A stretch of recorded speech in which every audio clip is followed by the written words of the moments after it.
ഇപ്പം തന്നെ ഒരു ന്യൂസ് വന്നല്ല, അതായത് കോർപ്പറേഷൻ്റെ മുമ്പിൽ പ്രധാനമന്ത്രിയുടെ ഫ്ലെക്സ് വെച്ചെന്നാണ് പറയണത്.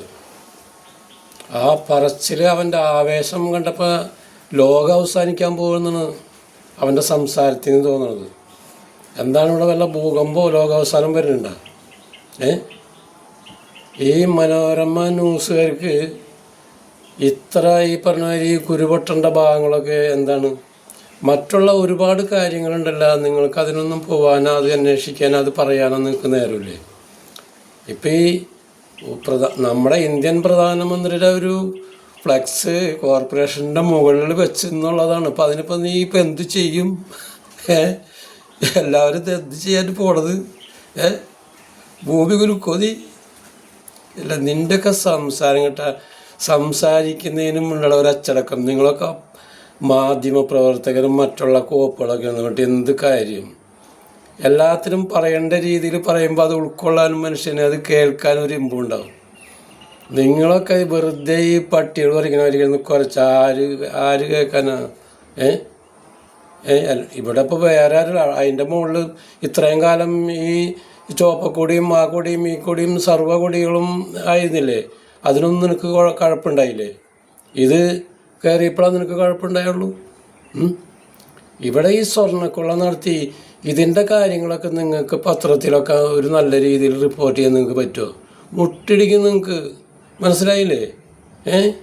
നിങ്ങളാണ് ഇവിടുത്തെ വർഗീയക്കാർ, വർഗീയവാദികൾ എന്നൊക്കെ പറയണം. നിങ്ങൾ ഭീകരന്മാരുടെ സത്യത്തിൽ നിങ്ങളുടെ പ്രവർത്തനം ഭീകര പ്രസ്ഥാനമാണ്. മനസ്സിലായില്ലേ? അപ്പം അതിൻ്റെ കാര്യങ്ങളൊന്നും വേണ്ട. ഇവിടെ പ്രധാനമന്ത്രി എന്ന് വെച്ചാൽ എല്ലാവരെയും കൂടിയാണ്. അവിടെ രാഷ്ട്രീയമല്ല. നിനക്കൊക്കെ രാഷ്ട്രീയമായിട്ട് തോന്നും. പല കൊടികളും പല ഇതുകളും പല ഫ്ലക്സുകളും അതിൻ്റേതായ തലങ്ങളിൽ വെക്കേണ്ട സ്ഥലങ്ങളിലൊക്കെ ആൾക്കാർ വെക്കും. മനസ്സിലായില്ലേ? അതിനൊന്നും നിങ്ങൾക്കൊരു വിഷമവും ഒരു ബുദ്ധിമുട്ടുമില്ലല്ല. ഇപ്പം പ്രധാനമന്ത്രി എന്ന് പറഞ്ഞാൽ എന്താണ് അതറിയോ നിനക്കൊക്കെ? ഇന്ത്യൻ പ്രധാനമന്ത്രി എന്ന് പറഞ്ഞത് ആരാണ്? പ്രധാനമന്ത്രിയൊക്കെ ഒരു സൈഡിൽ കൂടെ പോകാനുള്ള യോഗ്യതൊക്കെ നിങ്ങൾക്ക് ഉണ്ടാ മാഷേ? ഉണ്ടാ? എടോ, ഇന്ന് ലോകത്ത് ആ മനുഷ്യനെ ആരാധിക്കുകയാണ്. മനസ്സിലായില്ലേ? നീണ്ടു നിവർന്ന് നിന്ന് ഇന്ത്യയിൽ സർവർക്ക് നിൽക്കാടോ, ഒരു രാഷ്ട്രങ്ങളെയും പേടിക്കാണ്ട്. മനസ്സിലായില്ലേ? അതൊന്നും നിങ്ങൾ കാണുന്നില്ലേ? ഇവിടെ ഒരു ഫ്ലക്സ് ഉയർന്നതിനാണ് നിങ്ങൾക്ക് ഇത്. സർവ്വരാഷ്ട്രങ്ങളും അംഗീകരിച്ചൊരു മനുഷ്യനല്ലേ? നമ്മളെ ഇന്ത്യക്ക് വേണ്ടി ചെയ്ത കാര്യങ്ങളെ നോക്കടൂ. അല്ലാതെ നിങ്ങൾ ഈ രാഷ്ട്രീയത്തിന് വേണ്ടി ഒത്താശ ചെയ്തെങ്കിൽ നിങ്ങൾക്ക് എന്തെങ്കിലും നക്കാൻ കിട്ടണേ അത് നിങ്ങൾ മേടിച്ചോ.